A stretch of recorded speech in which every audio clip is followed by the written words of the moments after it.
de não querer embrutecer o meu coração.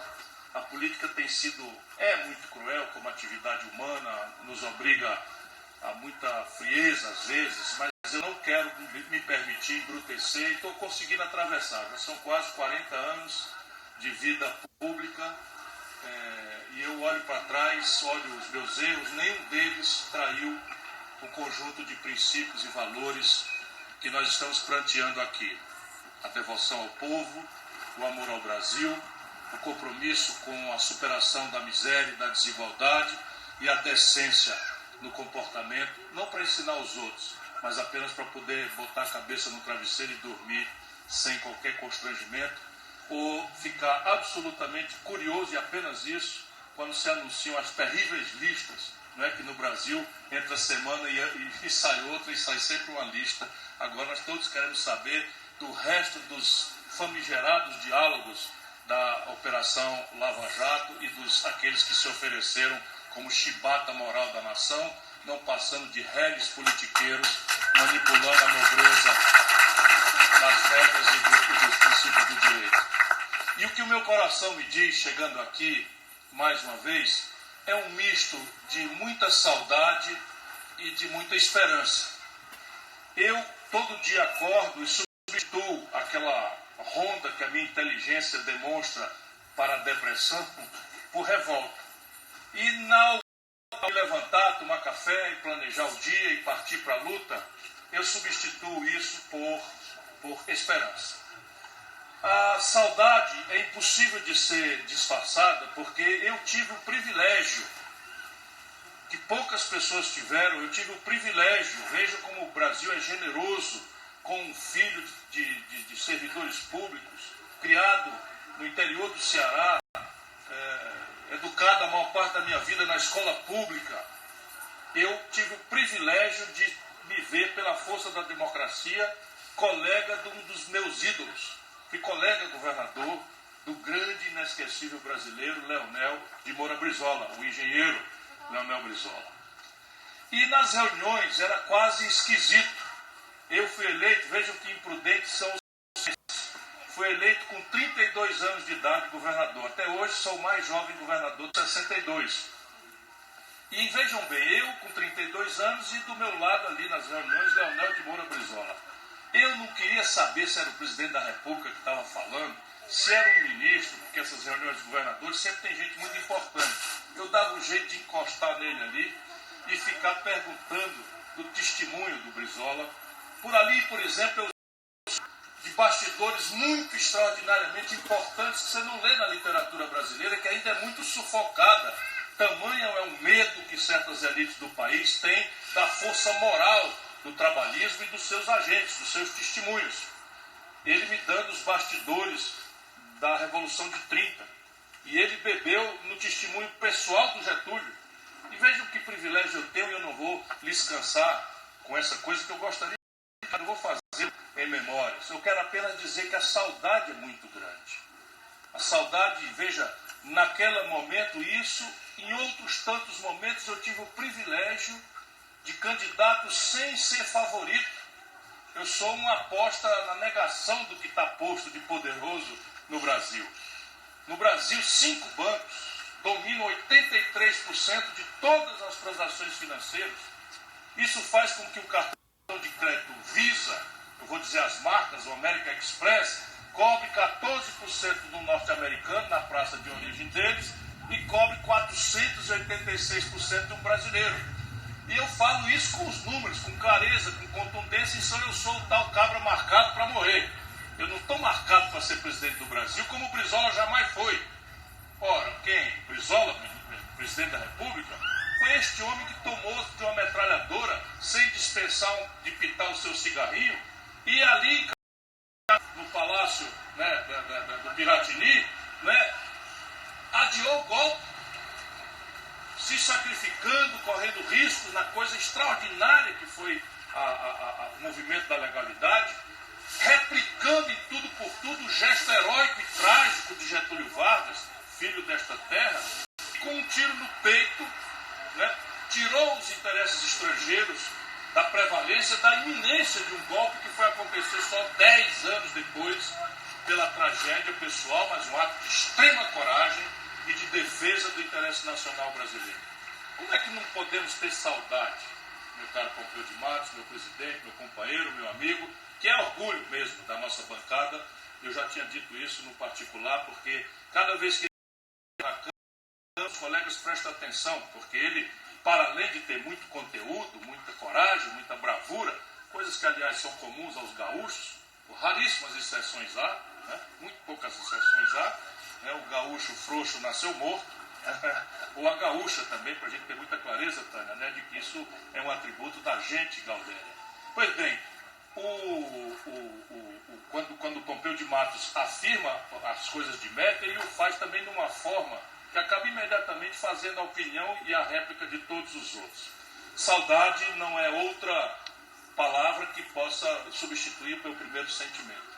Mas a esperança, ela nasce de que nós estamos aqui reunidos numa sexta-feira, né, dia de trabalho, estamos aqui numa hora desconveniente, como diz o caboclo cearense, né, pelo esforço dos nossos companheiros do diretório, né, meu caro Valério, e a você eu quero agradecer em nome de toda a militância, que sei que tem muito trabalho para organizar essas coisas, para nos receber, para a todos e todos vocês. A esperança vem do mesmo olhar, esse mesmo olhar que me traz saudade, que substitui a minha tendência, né, o constrangimento, a depressão por revolta, que substitui a revolta para virar esperança e poder então ir para a rua. Minha cara Juliana, que é a expressão muito forte do valor da mulher brasileira e que após cumprir essa tarefa brilhante de grande deputado estadual, parlamentar, está pronta para dar ao povo de Porto Alegre uma administração competente, severa, séria, mas sensível às coisas do nosso povo mais pobre. Pois bem, essa esperança vem, eu não quero cansar-lhes muito mais do que já estou fazendo, mas essa esperança vem do mesmo olhar que me dá muita saudade. O luto estava... Mas pensemos juntos, reparem bem, olha o que tem acontecido com o Brasil, e não interessa se eu gosto ou não gosto, não interessa se eu dou o devido valor, se eu homenageio ou deshomenageio, mas vejam bem, os brasileiros do passado pegaram esse país como uma grande roça. Quando Getúlio Vargas toma o pulso arriscado de promover uma revolução, o Getúlio Vargas estava propondo uma revolução. 32% do povo brasileiro morava no campo, ali quando acabou a Segunda Guerra Mundial. O Brasil não tinha nada de visão de mundo, de modernidade, de aparelho industrial, de infraestrutura, mas não tínhamos nada. Era uma roça pobre, iletrada. Em todos os relatórios internacionais eloquentes da União Soviética e dos Estados Unidos, diziam que isso aqui não tinha petróleo. Pois bem, botem o defeito que quiserem botar, mas é irreparável que a gente tenha esperança, porque a gente olha para esse país, uma roça de um povo sofrido, humilde, precário, a quem não se dava nem sequer o direito de votar as mulheres, ali quando Getúlio faz o direito de votar, ainda se defendia isso como uma coisa correta, normal. Pois bem, essa gente fez a Petrobras, essa gente fez a Vale do Rio Doce, a Petrobras, a Vale do Rio Doce, essa gente fez o BNDES, essa gente fez o Banco do Nordeste, essa gente fez a Telebrás. Aliás, o Brizola foi pioneiro aqui, não é? Os ingleses paravam com serviços precários, né? O serviço de telefonia ou de eletricidade, e ele foi lá e estatizou. Veja, naquela época, nós fomos fazendo coisas. Nós fizemos mais de 70 mil quilômetros de estradas asfaltadas. Não tinha nada. E de um tempo para cá, sem querer desmerecer nada nem ninguém, só uma constatação. Nunca mais se fez nada no Brasil a não ser vender, entregar, destruir. Qual é a série modernos? Qual é a Petrobras que foi criada nos últimos 40 anos, 30 anos? Qual é a Vale do Rio Doce? Qual é a Eletrobras? Qual é a Telebrás? O que se fez com o aparato do país? Outrora já com mais de 20 mil quilômetros Hoje nós não temos mais do que 7 mil quilômetros fluindo. Tem alguma coisa errada. Numa hora em que o Brasil é muito mais letrado, somos uma sociedade muito mais sofisticada, chegamos no ano 80 a ser a 15ª economia industrial do mundo. No ano 80, gente querida, eu sou um chato e vou continuar sendo chato, aqui ainda pelo menos estou entre companheiros de partido. No ano 80, o Brasil era 4 vezes mais rico do que a China. 80 foi ontem. Isso é um número.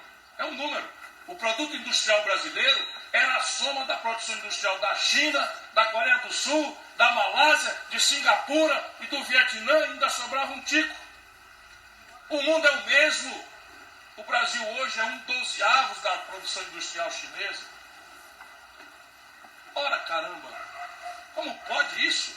A não ser pela falha política. Eu vou usar a palavra falha, que eu estou ficando muito moderado, estou ficando velho, mas eu deveria dizer pela canalice. Eu deveria dizer pela canalice que prevaricou, que assumiu o Brasil e descomprometido com qualquer visão estratégica, produziu um número, ou alguns números, para afirmar a razão da minha indignação. Nesse momento, pelo fio do coração do pedetista de São Borja e dos outros municípios que cá vieram, o Brasil está com 14 milhões de pessoas desempregadas. O Brasil tem 32 milhões de compatriotas nossos que saíram cedo da manhã para correr do rapa e da perseguição, da fiscalização, na tentativa ainda desesperada na informalidade, destruindo o comércio formal que paga impostos. O Brasil, nesse momento, tem 63 milhões e 200 mil pessoas. Eu vou morrer que nem a mulher do piolho repetindo isso. 63 milhões e 200 mil brasileiros humilhados com o nome no SPC e no Serasa, escorchados por um sistema financeiro absolutamente criminoso, protegido e estimulado pela governança do país. Entra governo de um lado, entra governo de outro, e é a marca dominante comum, é a prevalência da especulação sobre os valores da produção, sobre os valores do trabalho. O Brasil está completando o ano que vem a pior década em matéria de crescimento dos últimos 120 anos. O Brasil está completando o ano que vem a pior década em matéria de crescimento econômico dos últimos 120 anos. Meu caro Eduardo, você que nos honra tanto na Assembleia, que leva a voz na nossa força do PDT, com seu brilho e serenidade, não é possível que a gente não enfrente isso. Para enfrentar, termino, porque me apaixonei, não é? Sempre que eu volto aqui eu sinto essas emoções, porque eu estou nessa linha. Imagina quem sou eu que não tenho virtude nenhuma para calçar o sapato do Getúlio, para calçar a meia do João Goulart, para, enfim, calçar o sapato do Brizola. Sou eu a quem vocês têm dado tanto estímulo, tanta generosa estimulação para que eu faça da fraqueza força. O que eu posso fazer é estudar os fundamentos do trabalhismo, estudar a história do Brasil, para afirmar, para além da minha revolta, que há esperança. Um projeto nacional de desenvolvimento que tenha começo, meio e fim, que tenha inspiração na própria exemplaridade do povo brasileiro. Nós não estamos precisando imitar ninguém. O Brasil, entre o ano 45 e o ano 80, começando pelas ideias pioneiras da Revolução de 30, foi o país que mais sofisticado e velozmente cresceu no mundo. Todas as experiências internacionais dedicam uma página ao milagre, aspas, brasileiro. E como o Lupe disse, isso perpassou até períodos autoritários, como a ditadura militar, que jamais foi, com todas as negativas, e nós não podemos nunca deixar de dizer que aquilo não presta para o país, mas só de patrocínio do interesse nacional. É absolutamente chocante ver 9 generais ministros hoje. 9 generais são ministros. Oficiais generais são ministros desse governo. Eu estou contando, o dia do Bolsonaro humilha um e o outro, não sei como é que eles estão aguentando, 122 oficiais superiores ocupam as diversas hierarquias. Foi bem essa gente que pegou a Embraer para Boeing. Essa gente está permitindo um enclave norte-americano no território brasileiro, na base de Alcântara. Essa gente botou um general brasileiro submetida à hierarquia do Comando Militar Americano do Sul, sem consultar ninguém, muito menos o Congresso Nacional. Eu acho que isso é um crime, é uma ilegalidade que o Congresso tem que examinar. Deixa eu explicar para vocês. Hoje, o Brasil tem um oficial general, vice-comandante do Exército Sul dos Estados Unidos, e submetido ao comando dos norte-americanos. Essa gente está esquartejando a Petrobras e entregando um tesouro precioso. Deixa que eu lhes diga números. São 20 trilhões, com T de tapioca, de reais. 20 trilhões de reais. Só o que já está ponderado de reservas de petróleo da Petrobras. 20 trilhões de reais. Toda essa montanha de dinheiro foi prospectado, foi feita a lavra, foi feita a pesquisa, foi feito o esforço com dinheiro público. E na hora da onça beber água, na hora do povo brasileiro receber o benefício disso, estão entregando a preço de lata de Coca-Cola o barril de petróleo brasileiro a estatais estrangeiras. Veja bem, toda uma propaganda contra o estatismo. Quem veio comprar o campo de Carcará por $1,35 o barril foi uma estatal da Noruega. Então é muito bom para a Noruega, com dinheiro público estatal da Noruega, vir comprar um campo de petróleo do Brasil que faz a propaganda na hora da onça beber água. E que nós, depois de gastarmos uma montanha de dinheiro público, o recurso, o lucro, a rentabilidade, na hora que o petróleo está a preço bastante remunerador do nosso esforço. Não posso passar muito mais da conta do que já passei, mas eu queria falar, por fim, disso, de esperança. Olhando a história, o Brasil tem muito mais massa crítica para virar o jogo agora. O que está falhando gravemente é a nossa relação com o nosso povo.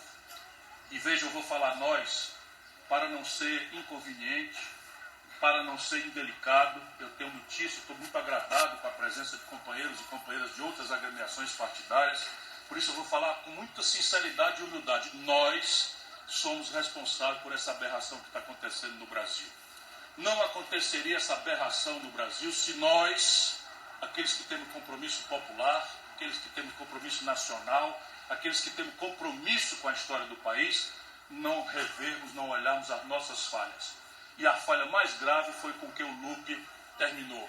Foi apostar errado de que o nosso povo não é capaz de ter inteligência e que precisa ser agradado com bajulações superficiais, mentirosas, estimulando um consumismo que não guarda nenhuma coerência com a austeridade necessária que explica o esforço de progresso e evolução das nações. Especialmente um país que, volto a dizer, tem a pior concentração de renda do mundo. Entre nós, Juliana, já chegou ao paroxismo. 5 brasileiros, os dedos de uma mão, hoje possuem no Brasil o que possuem os 100 milhões de brasileiros mais pobres.